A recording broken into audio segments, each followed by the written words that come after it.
El día 2 de diciembre tenemos un momento muy especial para la iglesia, tenemos una asamblea de fin de año y todos los que son miembros de la iglesia están invitados y les esperamos en esa reunión el día sábado 2 de diciembre a las 4 de la tarde, así que les esperamos allí.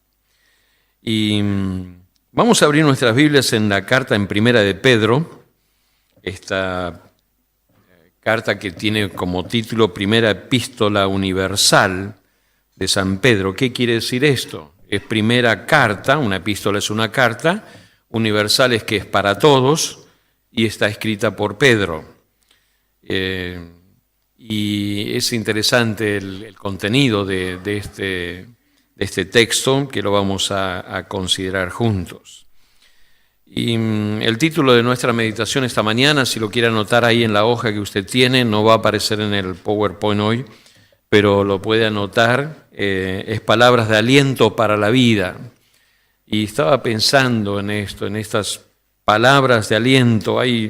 Uno recibe muchos mensajes a su alrededor y tenemos muchos mensajes. Hay, por supuesto, mensajes de esperanza, mensajes de seguridad, pero también hay mensajes de incertidumbre, de desesperanza. Vivimos en un mundo cada vez más violento, por un lado. Por otro lado, nos gozamos y nos alegramos cuando nacen niños en la familia y tenemos los contrastes en nuestra experiencia de vida. Por un lado nos alegramos, nos ponemos felices, los chicos rinden sus exámenes, aprueban, alcanzan las metas, eso nos alegra. Por otro lado, la inseguridad nos entristece. Por otro lado, los mensajes del mundo y que se habla de guerras y guerras atómicas, nucleares y la gente que hace sus refugios para protegerse de los avances de la guerra y noticias que tenemos de todo tipo de noticias. El submarino que quedó, no sabemos dónde está, otros nos dicen que está perdido en el mar, otros dicen que está hablando, otros dicen que está abajo en el mar a 70 metros, nadie sabe.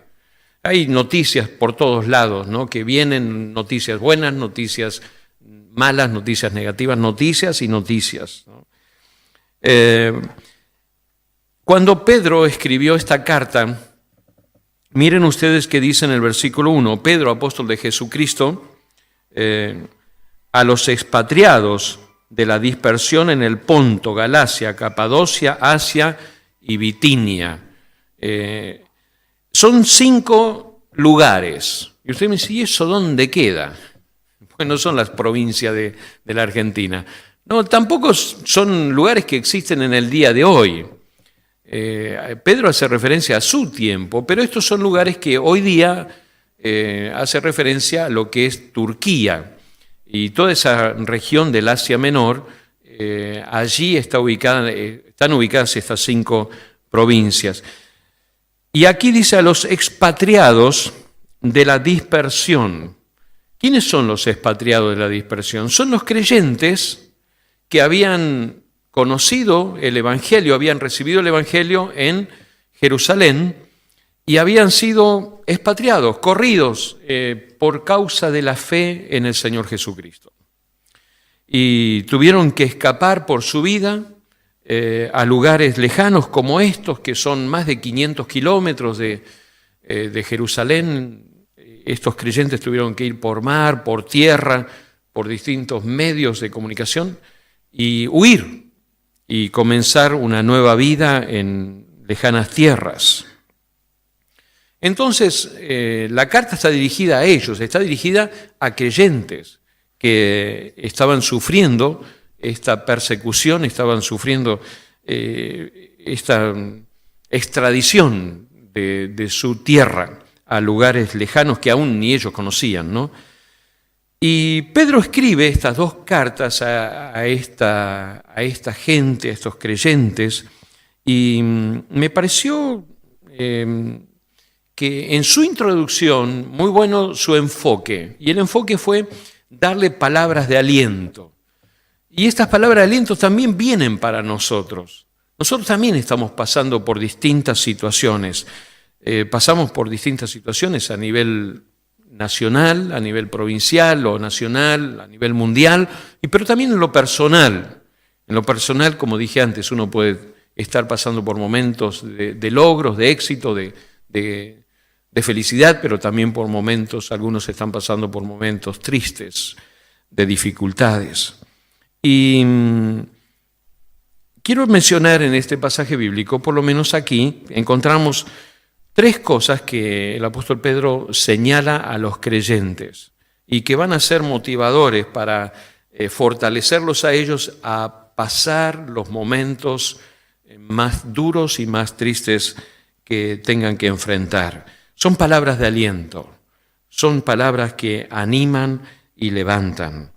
Versículo 3 al 5 comienza diciendo: bendito Dios, el Dios y Padre de nuestro Señor Jesucristo, que según su grande misericordia nos hizo renacer para una esperanza viva por la resurrección de Jesucristo de los muertos, para una herencia incorruptible, incontaminada e inmarcesible, reservada en los cielos para vosotros, que sois guardados por el poder de Dios mediante la fe para alcanzar la salvación que está preparada para ser manifestada en el tiempo postrero. La primera palabra de aliento que encontramos aquí en estos versículos que acabo de leer: recuerden siempre su relación con Dios. En los momentos de logros, en los momentos de paz, en los momentos de felicidad, en los momentos de dolor, en los momentos de tristeza, recuerden siempre su relación con Dios. Menciona acá precisamente en el versículo 3, bendito el Dios y Padre nuestro Señor Jesucristo, que según su gran misericordia nos hizo renacer para una esperanza viva. Nosotros tenemos una relación personal con el Señor y habla justamente nuestro Señor Jesucristo, bendito el Dios y Padre de nuestro Señor Jesucristo. Hay una relación íntima y personal. Nuestro Señor, nuestro Padre, Él es el que marca la diferencia en mi vida. Y si bien nosotros no tenemos persecución, porque no estamos sufriendo la persecución por causa de nuestra fe, todavía nadie nos enjuicia, nos quita el trabajo, nos quita las posesiones, nos quita los recursos económicos, nos deja en la calle por causa de la fe en el Señor Jesucristo. Pero sin embargo hay creyentes hoy día en otras partes del mundo que no pueden negociar, no pueden trabajar por causa de su fe y sufren tremendamente. Nosotros no sufrimos esa persecución, pero sí sufrimos otro tipo de oposición, diríamos, no precisamente una persecución, pero sí una oposición. La oposición en que las personas que nos rodean, que crecen en el mundo en que vivimos, no valora y ni estima tampoco la palabra de Dios, no valora los valores de Dios, no estima las cosas de Dios. Y nosotros nos vemos a veces presionados en ¿qué hacemos? ¿Qué hago? ¿No? Porque estoy presionado constantemente por antivalores cristianos, por estos valores del mundo que constantemente me están poniendo en juicio, poniendo en crítica mi experiencia de fe, mi vida en el Señor, mis valores cristianos, y constantemente tengo un constante diálogo con este embate, con esta oposición, con este otro pensamiento. Y necesito también, de parte de Dios, tener fortaleza interior. Y la palabra de Pedro viene muy bien para nosotros también. Y Dios nos dice, recuerden su relación con Dios. Recordad tu relación con Dios. Tu relación con Dios no se negocia. Hay otras cosas que se pueden negociar, pero tu relación con Dios no se negocia. Ya está pactada, ya está establecida, ya está pagada. Dios ya pagó el precio, Él ya la estableció. Eres un hijo de Dios. Ahora, si no eres un hijo de Dios, entonces sí estás en conflicto, también estás en problema. No vas a tener la suficiente fortaleza para enfrentar las dificultades y las adversidades, como vamos a ver que después vienen también en la vida. Ahora, Pedro hace un énfasis aquí, dice, bendito el Dios y Padre de nuestro Señor Jesucristo, que según su gran misericordia nos hizo renacer para una esperanza viva. La palabra clave aquí es misericordia y renacer. Son dos cosas que están aquí. En primer lugar, enfoquémonos en la misericordia. Nos dice que según su gran misericordia, uno de los autores que habla muchísimo de la misericordia de Dios es Pablo. Acompáñeme a Romanos capítulo 5, mire cómo describe Pablo la misericordia de Dios. Hay dos cosas que la misericordia de Dios resuelve y dos cosas que el ser humano tiene. Nosotros tenemos este problema y la misericordia de Dios resuelve nuestro problema básico y esencial. ¿Cómo? Mire lo que dice en Romanos 5, versículos 6 y 7 y 8. Porque Cristo, cuando aún éramos débiles, ese es nuestro primer problema, éramos como débiles. ¿Quién es fuerte? Si Pablo dice, lo va a decir después en el capítulo 7, lo que quiero hacer, no lo hago. Lo que no quiero hacer, eso hago. ¿Soy fuerte? No. No soy fuerte, soy débil. Soy débil por causa de mi situación. La misericordia de Dios resuelve este conflicto, este problema. ¿Cuál otro resuelve? Mire lo que dice acá. A su tiempo murió por los impíos. Ciertamente apenas morirá alguno por un justo. Con todo pudiera ser que alguno osara morir por el bueno, mas Dios muestra su amor con nosotros en que siendo aún pecadores, Cristo murió por nosotros. El segundo problema que tenemos las personas, aparte de ser débiles, es que somos pecadores. Somos pecadores, pecamos contra Dios. ¿Quién puede decir que no ha pecado contra Dios? Si usted dice que no pecó contra Dios, tiene una terrible mala memoria. Y vamos perdiendo la memoria, pero hay que perder muy mal la memoria para decir yo no hice nada malo. Pero sin embargo hay mucha gente que dice, no, yo soy una persona buena, voy a trabajar todos los días, me levanto, yo no le hago mal a nadie. Yo le digo, usted tiene una terrible mala memoria. Terrible mala memoria. ¿Por qué? Porque somos pecadores delante de Dios. Y la misericordia de Dios resuelve el problema. Dios, que es grande en su misericordia, envió a Jesucristo a morir en la cruz. ¿Para qué? Para levantar a nosotros débiles, que no podemos, no tenemos fuerzas. Uno dice, sí, yo en cualquier momento he escuchado que la gente dice, dejo de fumar. Y nunca deja. ¿Por qué nunca deja? Porque es débil. Otro dice, no, yo en cualquier momento voy a bajar de peso. Porque nunca deja. ¿Por qué? Porque es débil. Y mañana voy a empezar. Y nunca empieza. ¿Por qué? Porque es débil. Somos débiles. Luchamos. Pero gracias que Dios nos levanta y nos hace fuertes en Él. Nos hace hombres y mujeres de victoria. Y Pedro enfatiza eso. Por eso dice, según su gran misericordia. Es la misericordia de Dios que actuó en nuestras vidas. Dios me levantó y gracias a Él, no es por mi mérito, no es por mi logro, no es por lo que yo pude hacer, sino por lo que Él hizo por mí. Por eso la misericordia de Dios es grande. Muchísimo se habla sobre la misericordia de Dios en el Antiguo Testamento, en el libro de los Salmos. Pablo en el libro Romanos habla muchísimo acerca de la misericordia de Dios. Y Pedro aquí lo pone central. Es el primer argumento que él establece. Has sido redimido. No te olvides de tu relación con Dios. No te olvides de dónde Dios te sacó y cómo te sacó de allí. En segundo lugar, el segundo énfasis que hace en este versículo, dice, nos hizo renacer para una esperanza viva. Esto es sumamente alentador, es sumamente motivador, porque dice la Biblia que me hizo renacer. Cuando pensaba en esto, pensaba en la vida del apóstol Pablo. La vida del apóstol Pablo fue un hombre temeroso de Dios, pero también fue un perseguidor de los creyentes y consentía con la muerte de los creyentes. Ahora imagínense, una persona que consiente con la muerte, que le faltaba poco para ser partícipe de la muerte de otros.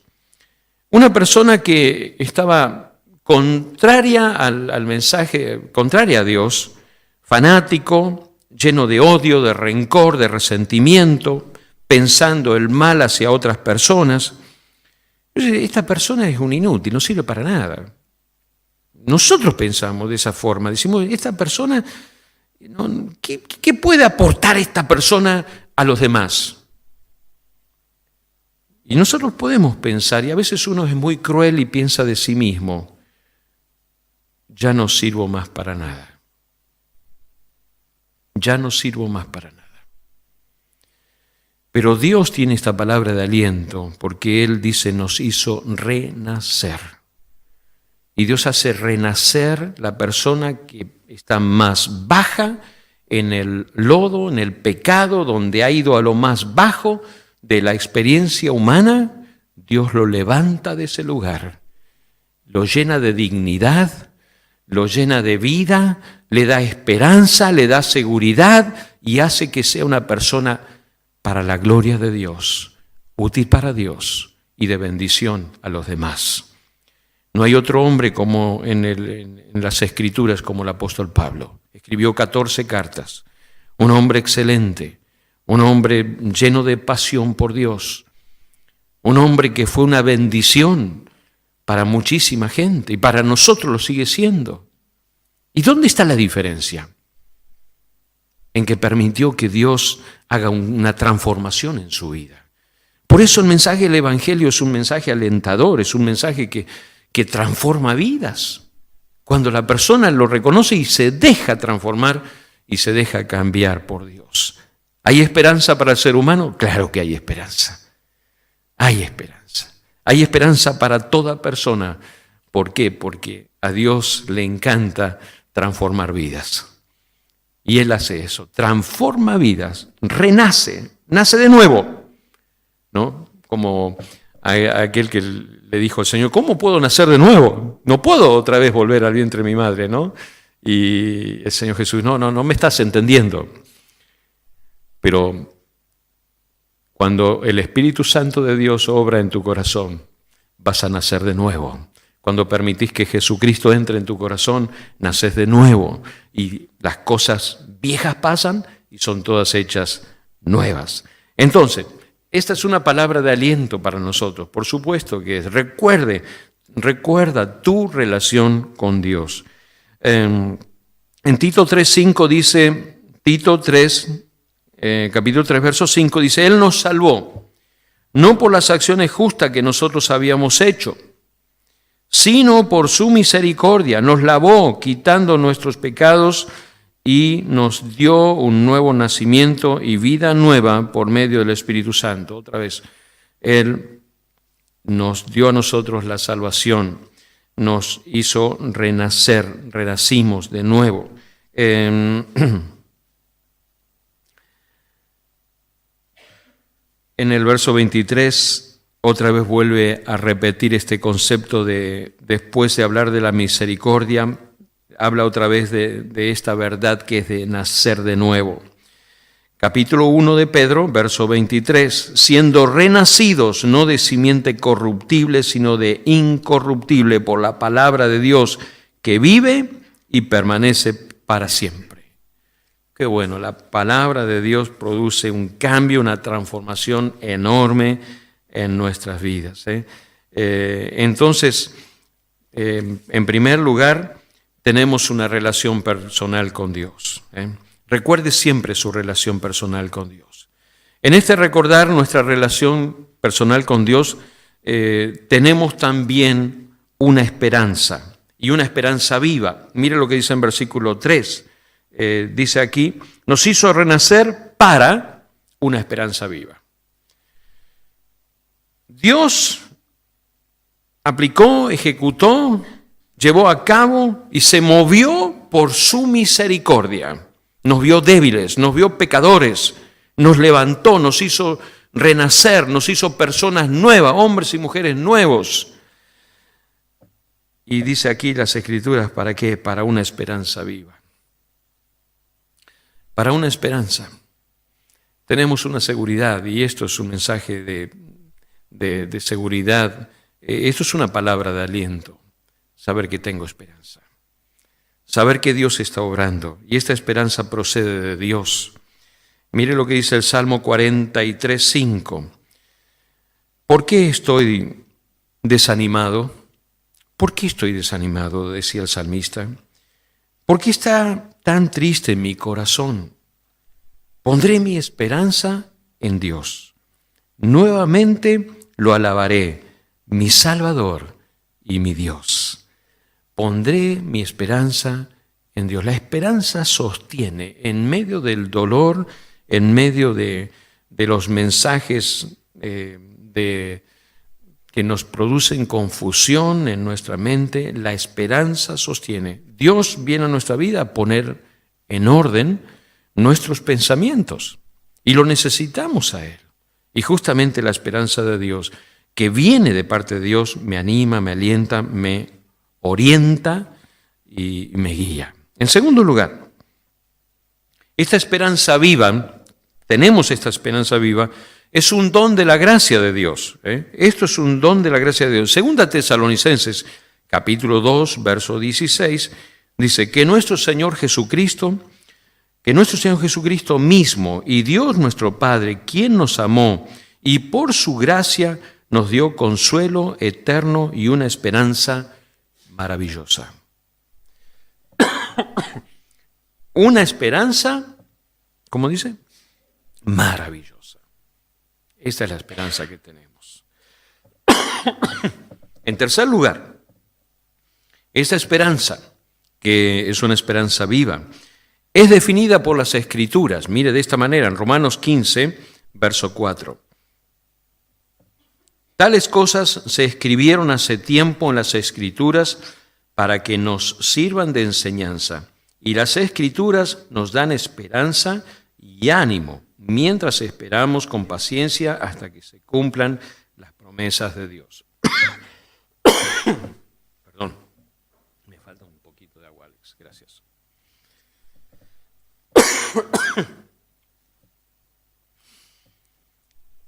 Noten ustedes cómo la palabra de Dios, lo que antes se escribió, es para nuestra esperanza. Toda la Escritura es para fortalecer nuestra esperanza.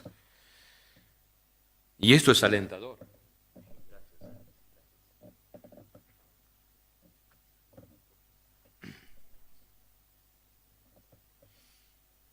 En quinto lugar, podemos decir que esta esperanza viva que nosotros recibimos de parte de nuestro Dios produce gozo, nos da gozo a nosotros. En Salmo 146:5 dice: pero felices son los que tienen como ayudador al Dios de Israel, los que han puesto su esperanza en el Señor su Dios. ¿Quiénes son felices aquí?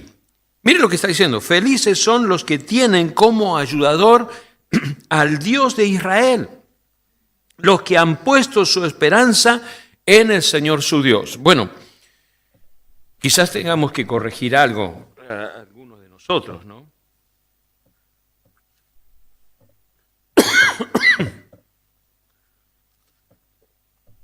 Corregir algo porque nuestra esperanza puede estar puesta en muchas otras partes. Y uno puede tener esperanza o seguridad en sus recursos. Bueno, tengo un buen trabajo, ya está. Con eso estoy, como decimos, estoy tranquilo. ¿Qué estoy diciendo? Y tengo esperanza, porque estoy tranquilo, ¿no? ¿Y si te sacan el trabajo y perdés el trabajo? ¿Que vas a perder la tranquilidad? No, yo tengo esperanza y tengo seguridad porque estoy en un buen camino, en una buena carrera. Voy a tener una carrera, voy a tener logros y voy a llegar lejos con la carrera que tengo. Ah, bien. Y si no llegás al final de la carrera y no alcanzás la meta por alguna situación que no la tenés previsto, que vas a perder el propósito de la vida, la esperanza, la seguridad. ¿Dónde está puesta tu esperanza? El salmista nos ayuda, la palabra de Dios nos corrige. ¿Vieron que la Escritura dice que la Escritura de Dios nos fue dada para redarguir, para corregir, para instruir? Nos corrige y nos dice, pero felices son los que tienen como ayudador al Dios de Israel y los que han puesto su esperanza en el Señor su Dios. Ahí es donde tiene que estar puesta la esperanza. Por eso Pedro le escribía a los hermanos, a los creyentes que sufrían la persecución, que habían sido dispersados por todas partes, y les da esta palabra de aliento, ¿no? Diciéndole, nosotros tenemos una relación personal con Dios, cuida esa relación. En segundo lugar, le dice, tenemos una esperanza viva y esto te tiene que fortalecer, tenés que corregir tu pensamiento para fortalecer tu esperanza y que Dios sea lo más importante de tu vida.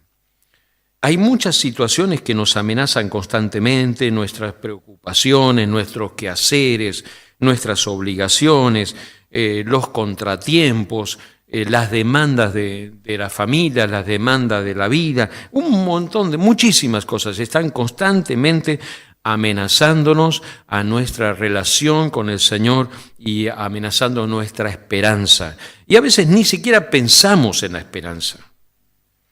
Y vivimos como según las oportunidades que tenemos.